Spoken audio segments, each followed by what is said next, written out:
Italian watch company Venezianico has a new addition to their lineup. This is the Arsenale. And I've got two versions to show you, their original design in blue and this ultra black version. Now, the cool and unique thing about this watch is it comes in at just under 9 millimeters in thinness, and that's powered by an automatic mechanical movement. How do they do it? Find out next on Watch Wit.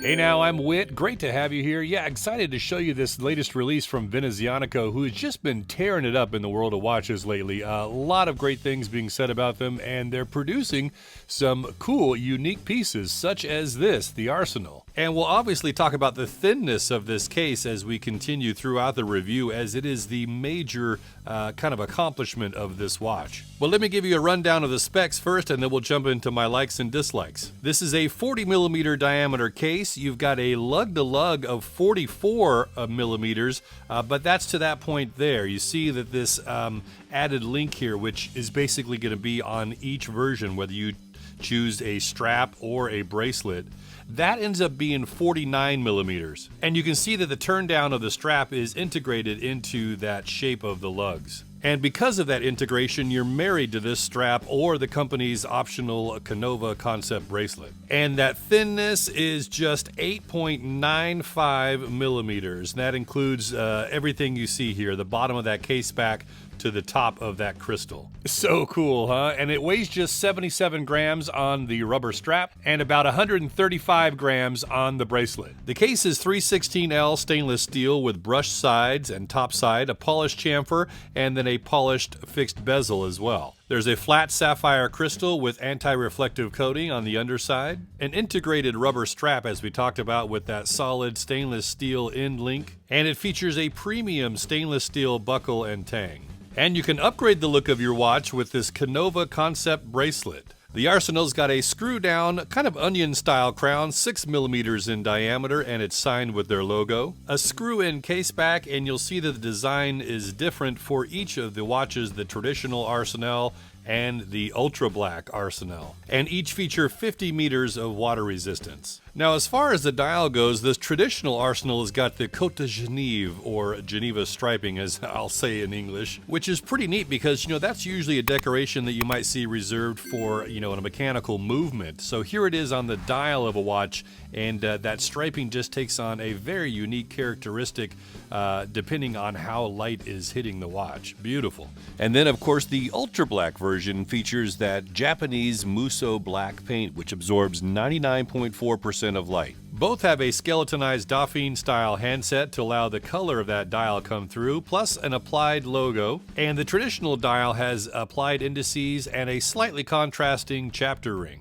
And it gives you a little branding with the Venezianico signature underneath the 6 o'clock spot. So how did they get the thinness? Well, a couple of things going on here. As you can see, that dial, the riot, is not very steep at all. There's just got enough room in there for that hand stack, and you'll notice obviously there's no seconds hand.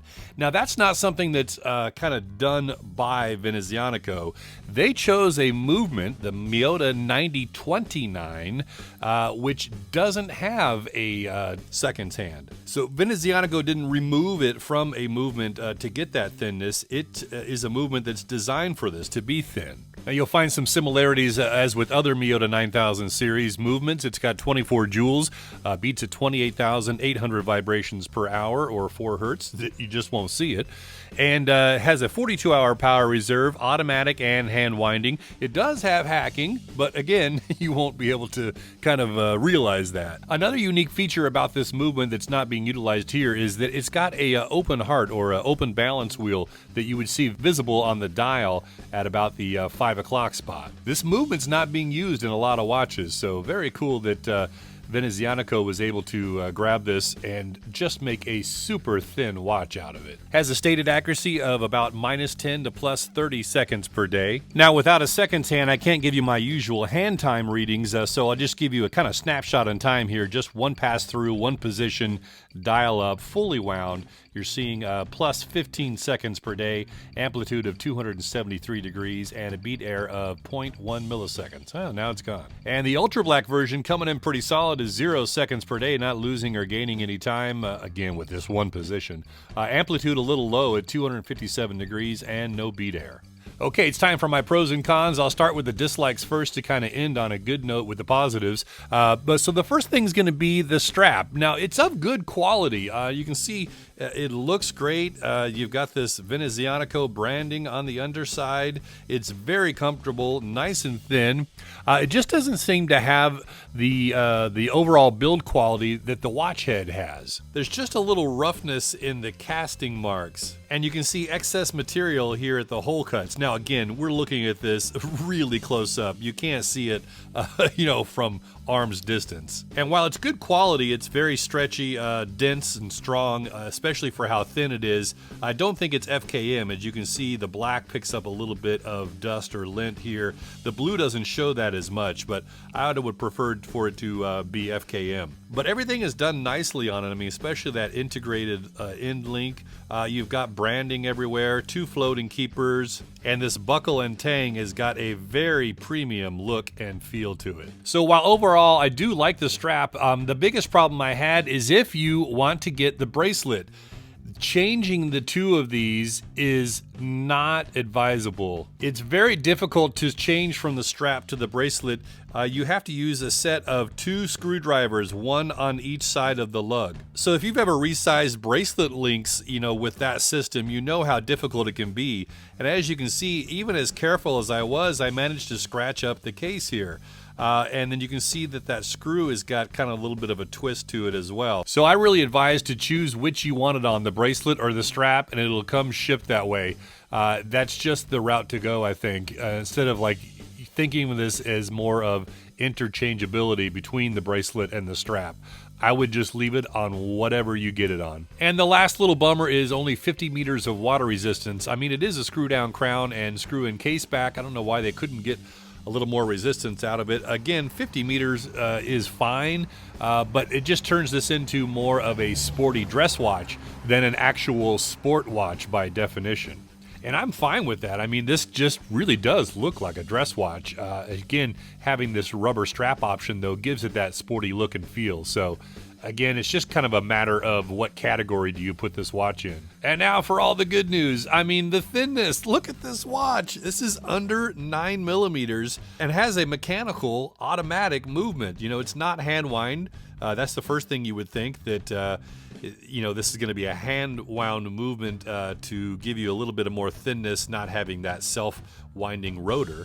But it's not. It's an automatic, and you've got under 9 millimeters of thickness. So that, combined with the build quality and the design elements, it just gives you a very premium, elegant sport or dress watch. So the irony is that this thinness is usually seen more in quartz movement watches, and we have no show-off factor with this watch because there's no smooth sweep of that seconds hand. There is no seconds hand. It does take a little getting used to, and I think at the end of the day, I'd rather, see 1 millimeter more of thickness and gain that nice smooth sweep seconds hand. But again, this is kind of a minimalistic design, so you either like it or you don't. And still on the topic of the thinness, I'd like to talk about the crown. This is a great size. You'd think that the watch is going to be this thin, that it would have a dainty little crown as well. It doesn't. This is 6 millimeters in diameter. It's got some great knurling. It's easy to grab, easy to turn and manipulate. And it's got those crown guards to protect it, since it is out away from the case a little bit, which is another little design cue, that you'd find that more on a sport watch than a dress watch. So I think it's cool that they've incorporated it here. And these dials are just fantastic. I mean, the Geneva striping on this original is just so pure and clean. And then you've got the minimalistic design of Ultrablack, just that handset and an applied logo. And this bracelet is top notch. It brings the vibe level through the roof. I highly recommend that you add on the bracelet. So the Arsenal comes in 4 different colors. The traditional dial has 3 of them. This blue, featured on the channel here today, a purple dial, and there's a gray as well.